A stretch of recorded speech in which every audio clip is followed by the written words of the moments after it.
Ganda ng katawan, no?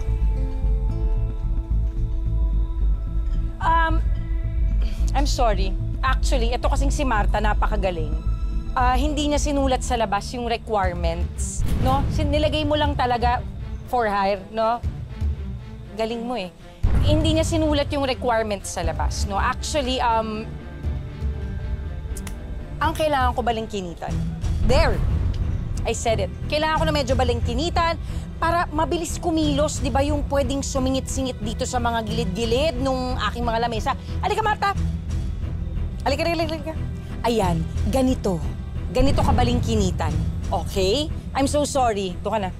Nagdadayat na yan! So, sinasabi mo, natatabaan ka sa akin ganon. Paolay ka, ma'am. Body Hoy! share! Hoy! Wala akong may sinabi akong ganyan?